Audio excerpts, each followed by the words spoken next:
Okay, we are live. Hi, Mike K. everyone. Hey, Hey, Ben, everyone. how are you? I'm doing really well, and I am so excited for this LinkedIn Live today. Mike, I think this is probably going to be the weirdest, craziest LinkedIn Live that you and I have done, right? Yes, because this is the only one I've ever done. So definitely.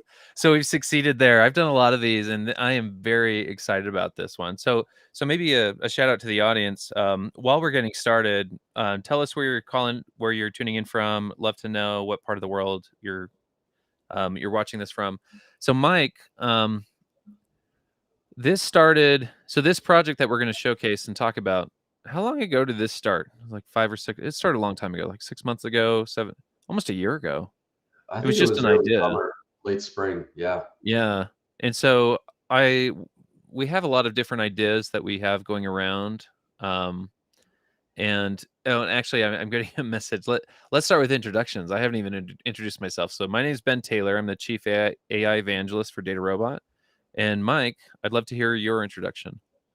Yeah, I'm Mike Klzinski. I'm with a company called Snowflake, and I actually manage our ecosystem of data science partners, of which DataRobot is one. Never heard of Snowflake. I'm just kidding. That's what the logo looks like. No, you guys are awesome. You guys are tearing it up. Your earnings announcement that came out, man, what a cool company to be working for. So you and I were on a call together, and one potential project was, can we teach AI to predict when a fish rolls on a dry fly cast? And you were the first one to lean into that. So maybe take us to that experience. I definitely credit you on the Snowflake team for making this whole project happen. Absolutely. I like to do really hard things, and this sounded incredibly difficult.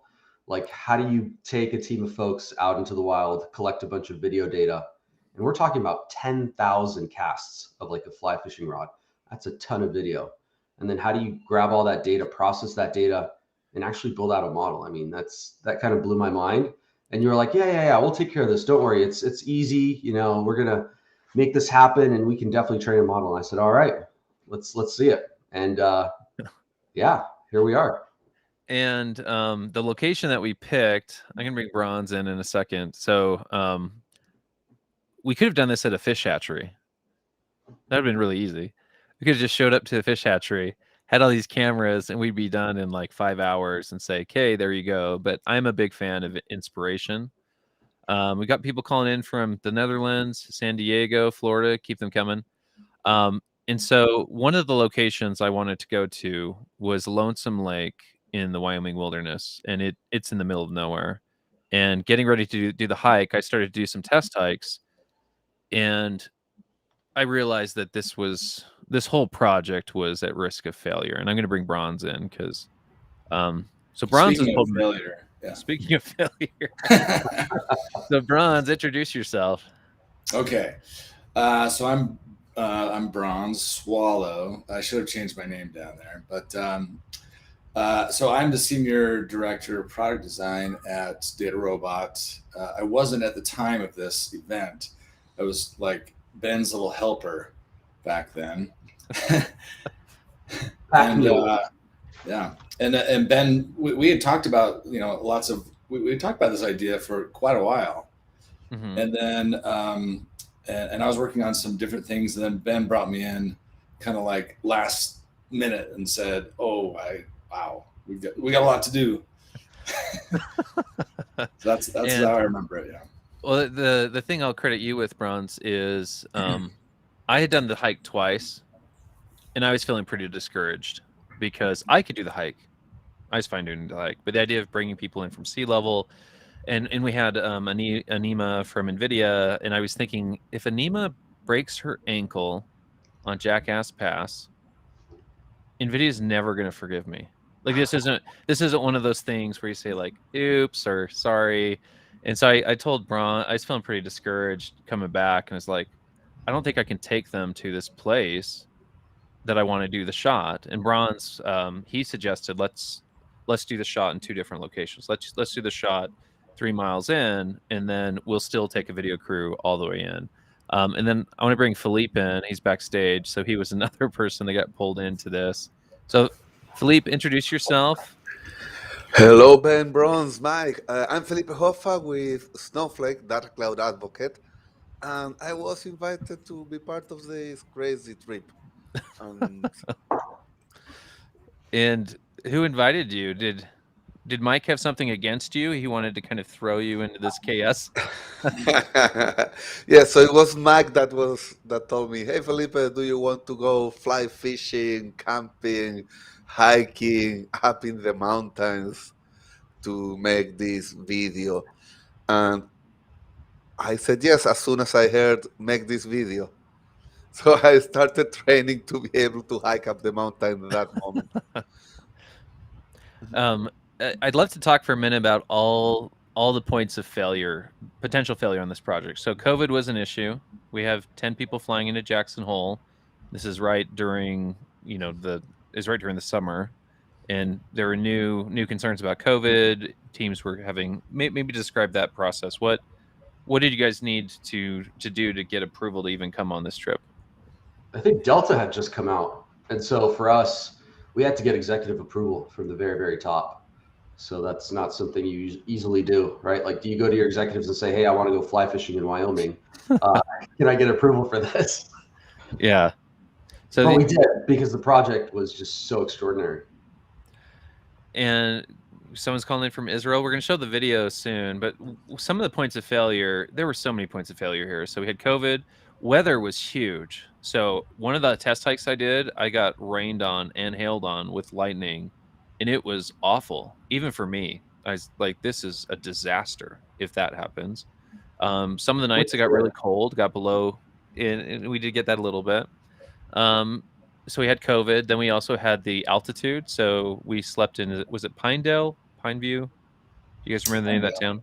Pinedale. So we slept in Pinedale, 7,200 feet. And we go to the trailhead, which is about 9,400 feet. And most of the people coming are from sea level.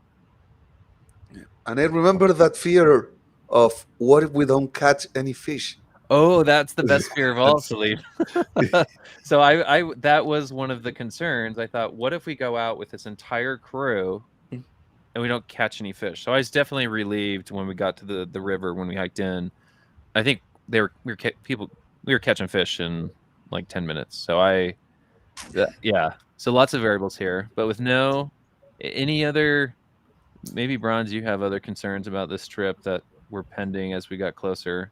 Well, we never told anyone about bears.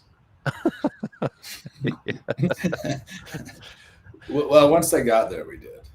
Once we got there, we told about bears. We did have bear spray. Yeah, some bear spray. Well, and I think, Mike, you did a great job of helping me play Scoutmaster. So, Mike, like, each camp had bear spray, had a satellite phone if we needed it. But to kind of set the context, this place is so remote. An hour and a half to get there by road, there's no cell service. And then you hike. So I think to not keep the audience waiting, I'm going to play the video now, and it's going to mute us. So here we go.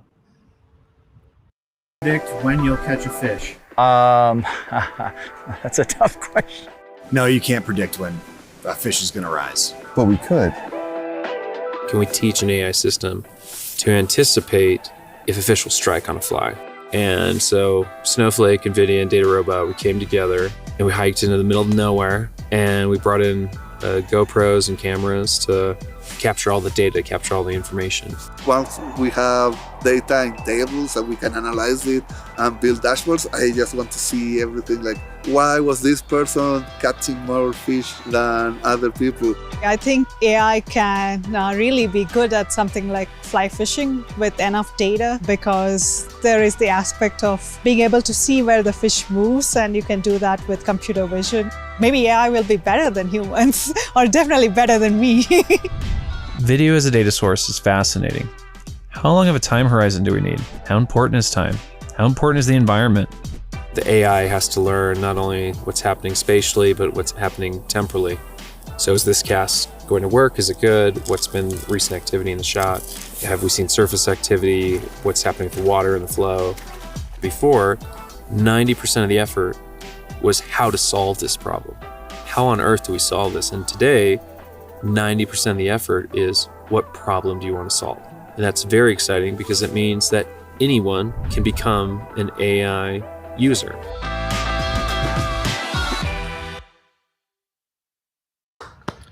I saw some stars in there. So, Bronze, that was exactly how I knew it was going to turn out. Sunny, warm, lots of fish. Nobody got hurt. Nobody got hurt. And actually, I do want to take a quick pause. I think sometimes we gloss over some of the true heroes behind the scenes. So, Michael Gilday, Ismar, Christian, we have an amazing in-house video team, and they deserve so much credit, not just for the video editing and the post-processing, but also for the success of the trip. So, Ismar, when she realized what we were trying to do, when she realized, like, we can't send our employees there for when it comes to like our video crew because it's just so insane. She brought in an incredible videographer who was amazing to help support us, Nicholas. So yeah. Anyway, kudos to the entire video team on the back end who supported us for this. In Bronze, I'm laughing about my favorite moment. So I'm getting ahead of this in this discussion, but my favorite moment of the whole trip, and I think I shared this with you, Mike. Bronze and I are driving Anima back to the airport, and Anima is saying, "This whole trip was so great. Loved everything. The logistics, the planning were world class." And Bronze and I look at each other, and we just started laughing. Yeah, she had forgotten how many trips we had to go back to the hardware store. Oh yeah. Yeah. Oh, fishing licenses. Yeah, that was a real pain. Yeah. It took us almost 6 hours to leave Pinedale. So my plan, Pinedale, wake up, coffee, gone, on the road. It was... Well, the initial plan, and I don't think, we've really told anyone, but the initial plan was to fly in day of, pack all our equipment and hike out that same day. Yeah. And I think after you did those initial 2 hikes, you realized, wow, that was going to be a little bit more difficult than we'd be able to do. Yeah. Well, the data was interesting too, because all of us were talking about the data, like what are we going to collect, what are we going to measure. Mike, you what did you bring? You brought something that a wind. I think it's called an anemometer. Yeah. So it had wind speed, relative or humidity, a couple other things. And the other thing too, I wanted all the flies logged for every cast. So I wanted you to, when you started a filming session, I wanted you to hold the fly up in front of the camera, so then we could pull that into the day's set. And it's interesting because it's missing from a lot of observations, but it is there on some, and I don't feel bad about that because that's how the real world works. Like so we have this data set that we put together, and there are missing values here and there, but that's how your business works. You go look at your business quality. I'd love to kind of push this back on the audience. What were people's reactions to the clip that we played, or what are their thoughts about whether or not you can predict if you can catch a fish? What are the features, and what were some of the features that we talked about before? I think my perspective changed after the trip. Yeah. Well, can I add something that really we were not able to predict, but really helped when making the video? Yeah. That when we landed in Jackson Hole, it was covered with smoke. Oh, yeah. And so it was smoke from the California fires. Yeah. That went all the way there, and amazingly, all the smoke left as we started climbing, and we were able to get those beautiful shots of the sky that we just take for granted. And to lean into that, I don't know if people realize one of the shots we did is the Snake River overlook. That's where we're doing interviews later. And we got really lucky there because people said that they had seen that view, like you said, Philippe, a few days before. You could hardly see the mountains. And it rained that morning. And then it stopped raining just in time for us to film. And so I think there was a sequence of, what would you call them, Bronze? Sequence of AI gods, like hands and helping us with this experience. So maybe it'd be nice to kind of tell the audience exactly what we did. So we got to the trailhead, we had backpacks, all the camping gear, and we started hiking into this stopping point, which is 3 miles in. and then we set up camp, and we had to collect the data. And so we had GoPros, like you saw in the video, that we had to set up and start filming. And one of the issues I noticed is there was data quality issues on collection where you kind of had to coach people. So some people would stand right in front of the camera, and so when they're casting, I can't see their line. And so there were some issues trying to coach people and teach them that you have to stand to the side, you have to stand about this far away. And then, yeah, so that was interesting too. It was definitely not a controlled environment.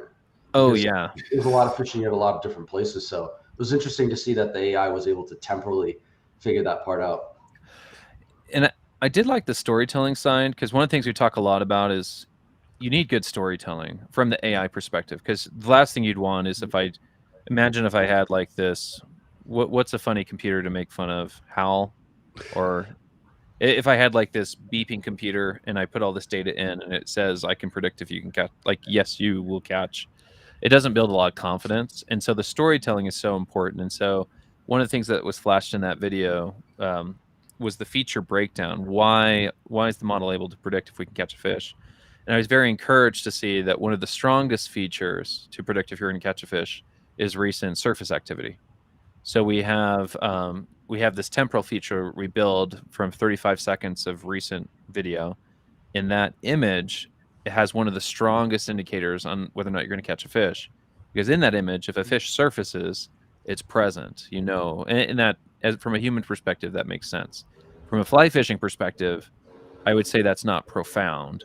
So if there's someone on the edge of their seat who wants to catch more fish, they're not going to run but it kind of opened the door for art of the possible.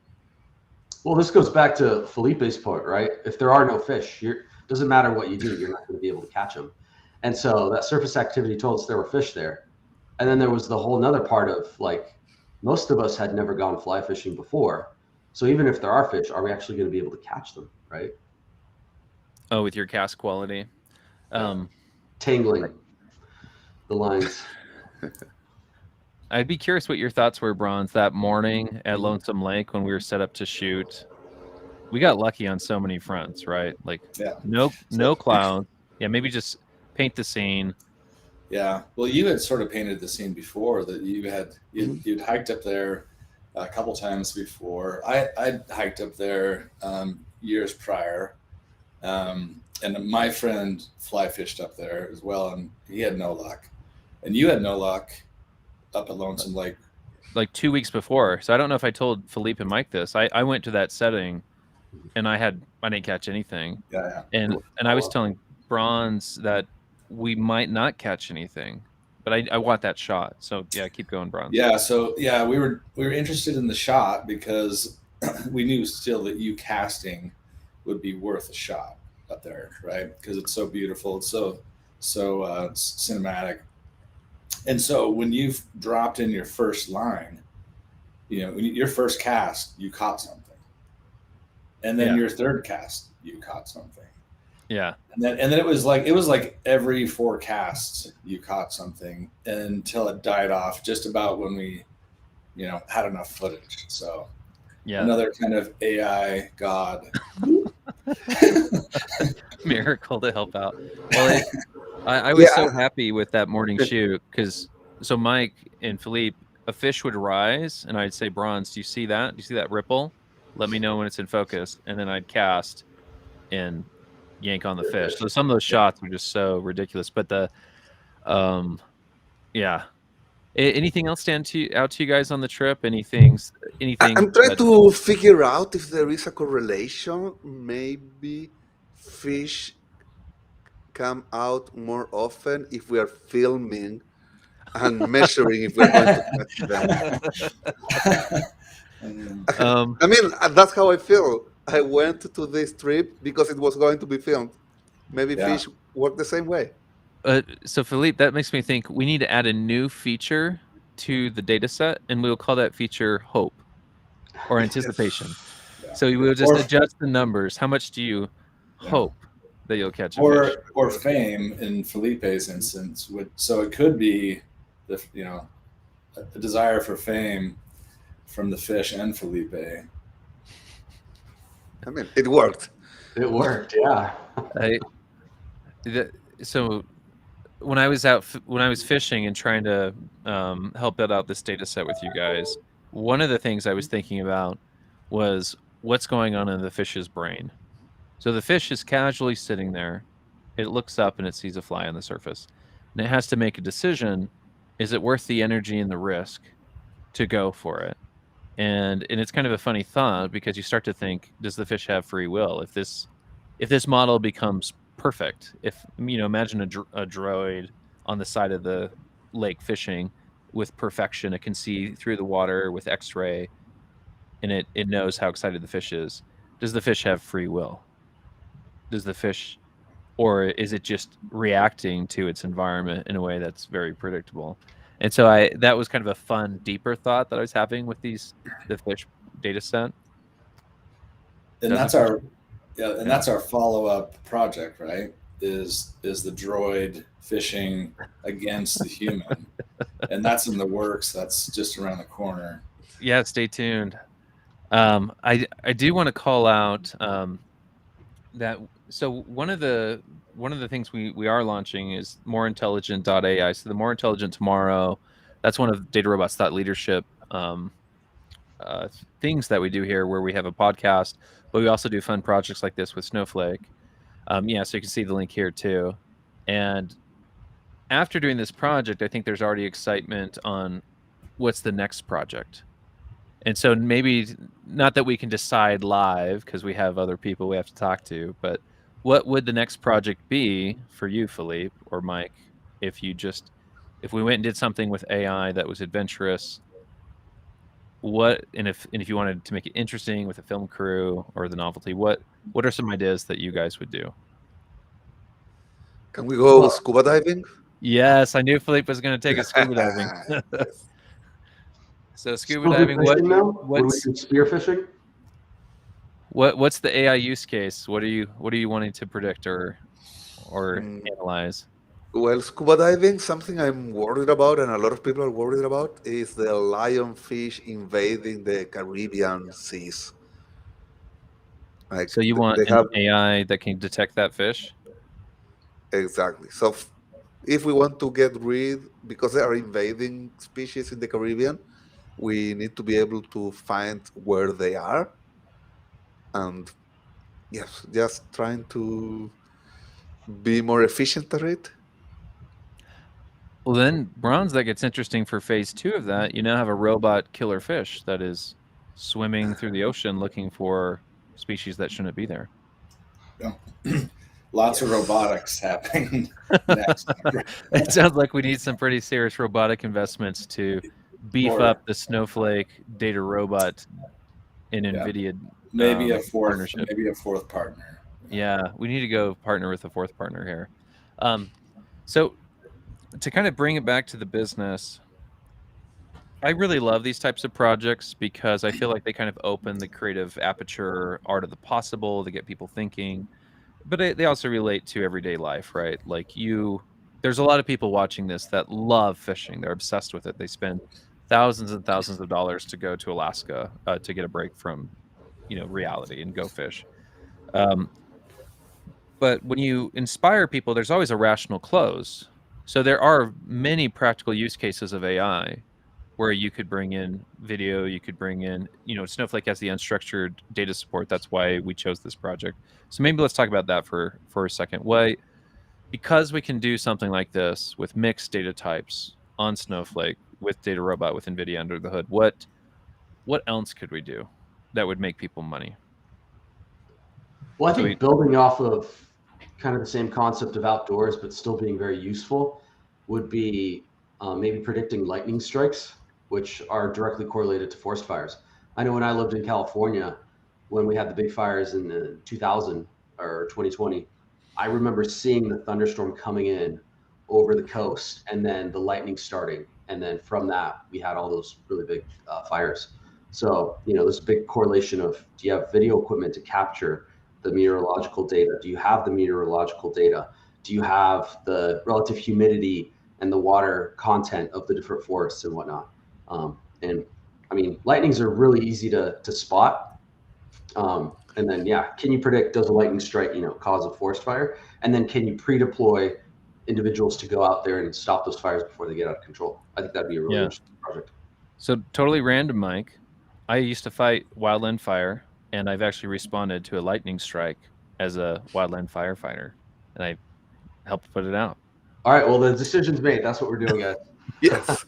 You know what this reminds me of? This movie Twister, like from 20 years ago, with these people chasing tornadoes just to put inside sensors. Mm-hmm. We can basically add that dimension. Like, yes, the sensors are there, the data is there. How are we applying ML to all those studies? And we can do the same with lighting. Well, so listening to you guys, there's that strong theme that AI is going to come into your lives. So whether it's outdoors, it's into the home, it's for wildfire. There's a lot of AI I could have used on that trip. So I actually had to go back to get some more data, and so I'm up there by myself, and I'm hiking in the dark, and it's bear country, and I'm all by myself, and I have bear spray, but I also have a gun, and I come through the trees, and there are two glowing eyes staring at me. And so this is like the ultimate classification, right? Are you a mountain lion or a bear? I don't think it's a bear or something else. And I'm erring on the side that I think it's a mountain lion on top of a rock. And it ended up being a deer. And I said a lot of awful things to that deer when I realized it was a deer. But like I could have used that for support. Let's see. So I want to call this out at the end. More intelligent 10K CAS page. Let's see if we can add it here into the show notes. There you go. So you can actually come here. We are doing a longer edit. So what you guys saw is just a quick preview. We have a much longer edit. It's about 6 or 7 minutes where we interview everyone. We go into much more detail. And so definitely take a look at that. Let's see. 3 minutes left. I'm at risk of my Mac dying, so I'm going to downgrade my camera. Someone else want to take over for a second? Yeah, I think one of the things we were discussing was once we have this data set available, if other folks want to analyze the data or build models off of it, or even go further and collect data and contribute data to the project, I think we're open to doing that to see how we can further this. If you're all over the world doing fly fishing or other types of fishing, I think it'd be really cool to gather that data and share that with the community. No, I totally agree. And how fun would that be to see the data set grow? Especially, there's some really interesting things.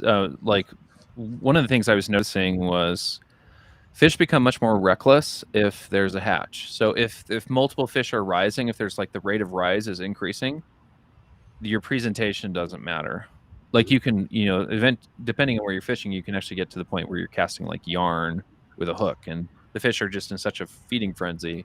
And so it reminded me of like schools of tuna in the ocean, where they're related somehow, right? You've got trout in the ocean, or you now have trout in this river. So kind of that, it makes you realize they actually do care what the other fish are doing. Mm-hmm. So you think of like, oh, the fish has its own free will. It's by itself. It's going to decide to go take that bug. But there's a lot of what are the other fish doing right now? And if no one's going to the surface, I don't want to. So there's fish groupthink. There you go. Yeah, it's herd mentality. I mean, you see those big schools of fish that are swimming around in spirals, right? The individual fish have no say. They're just doing what everybody else is doing. So, Bronze, how do you help fish not give in to peer pressure? Yeah, we've started a foundation, especially for younger fish, just to kind of help them be more independent in thought. There's more to come on. I'll send the link out later, but it's a lot of good work there. Yeah, the fish really appreciate it. So I think we're at the end of our cast, and we'll put some notes in later. We want to make sure people. We also had a webinar we did yesterday with Snowflake and NVIDIA, where we had Ahmad and NVIDIA and Anima. That's really good. We'd like to add in a link there as well. But I think this is where we say goodbye and go silent.